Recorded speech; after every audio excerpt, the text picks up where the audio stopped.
좋은 날입니다. 성령님께서 오늘도 여러분의 심령 가운데 큰 은혜와 평강으로 함께해 주시기를 주님의 이름으로 축복합니다. 오늘은 에스더서 5장 말씀을 통해서 성령님께서 우리에게 주시는 음성을 들을 수 있기를 바랍니다. 어제 우리 4장에서 본 것처럼 에스더와 모르드게 그리고 유대민족 전체는 3일간 금식으로 하나님 앞에 나아갑니다. 그리고 나서 에스더는 결단하고 내 민족을 구원하기 위해서 왕에게 나아가리라. 죽으면 죽으리라는 결단을 한 내용을 사전에서 보았습니다.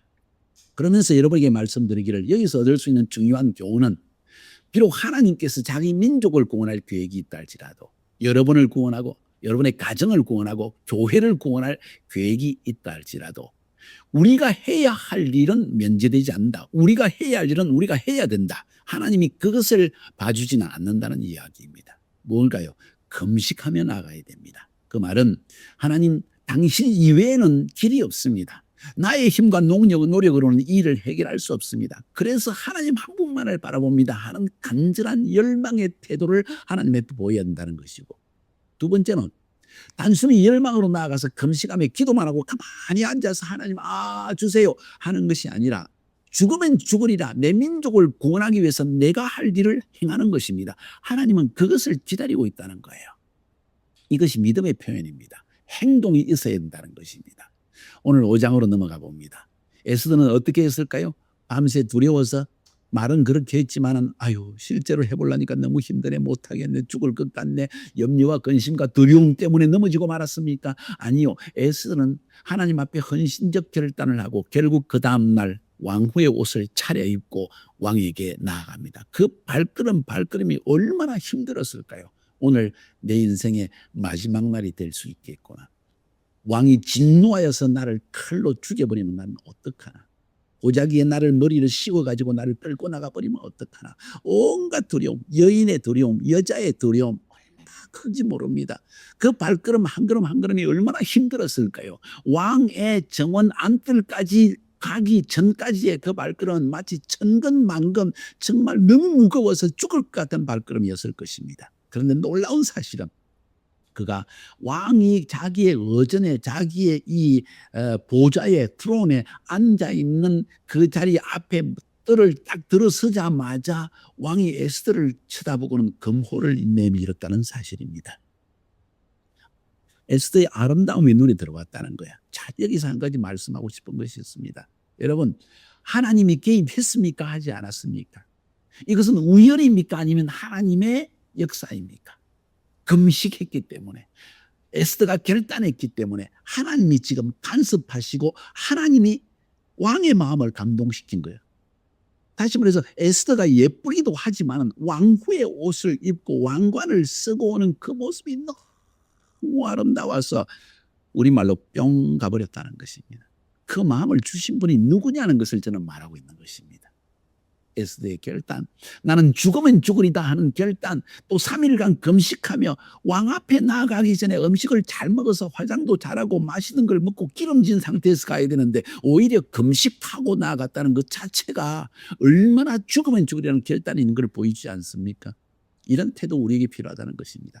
그렇게 나아갈 때 하나님은 비로소 움직이기 시작한다는 거예요. 여러분, 하나님의 마음을 감동시키십시오. 하나님이 일하시게 하십시오. 왜 우리는 가만히 앉아서 지식으로만 하나님 일하실 거야, 하나님 도와주실 거야, 그러면서 두려워 떨고 있습니까? 아니요. 죽으면 죽으리다. 하나님, 나는 당신이 역사하실 걸 믿습니다. 그러면 내가 할 일을 내가 하겠습니다 하고, 내 민족을 구원하는 것은 하나님의 뜻이요, 하나님의 택한 민족이기 때문에 나는 하나님의 이름으로 나아가겠다는 이런 결단이 왜 없냐는 거예요.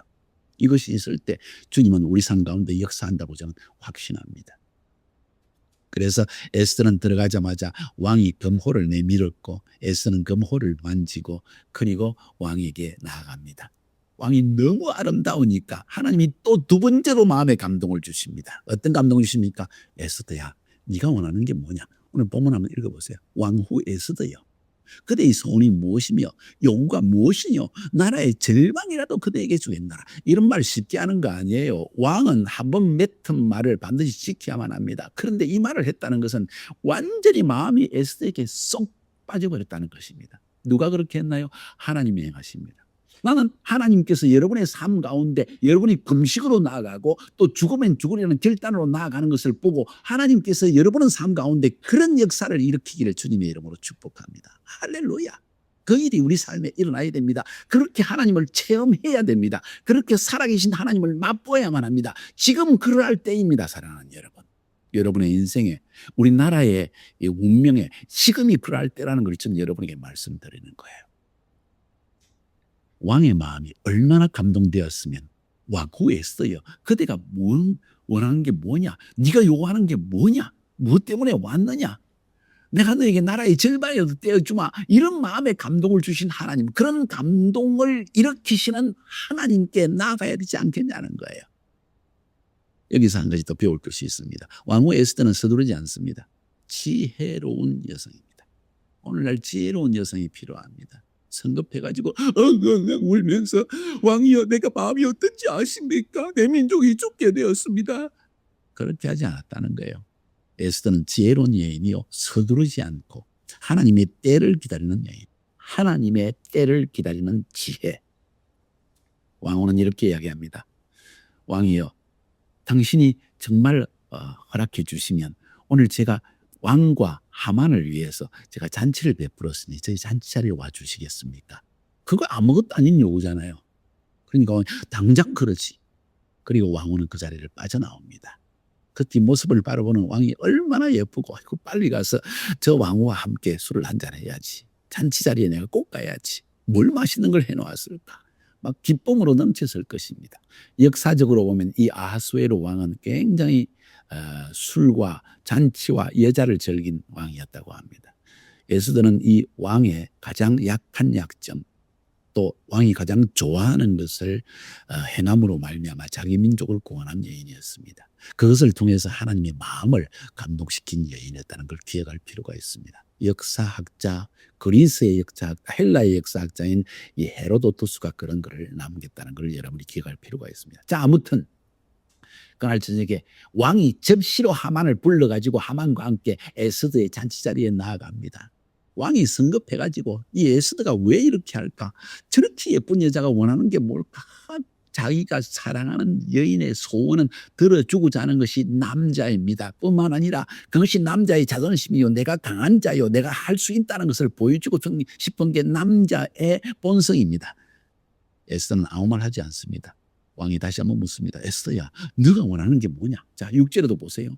잔치의 술을 마실 때 왕이 에스더에게 이르되 그대의 소청이 무엇이뇨? 곧 허락하겠노라. 그대의 요구가 무엇이뇨? 두 번이나 묻습니다. 그대의 소청이 무엇이뇨? 허락하겠다. 그대의 요구가 무엇이뇨? 나라의 절반이라도 내가 떼어주겠다. 내가 시행하겠다. 하니까 에스더가 이야기하면 제 요구가 이것입니다. 왕이시여. 무슨 요구일까 하고 귀를 쫑긋하고 듣지 않았겠습니까? 그때 이야기합니다. 왕이 선히 여기시면, 좋게 여기시면 내가 왕과 하만을 위해서 잔치 자리에 다시 한번 와주십시오. 내일 다시 오시면 제가 꼭 말씀드리겠습니다.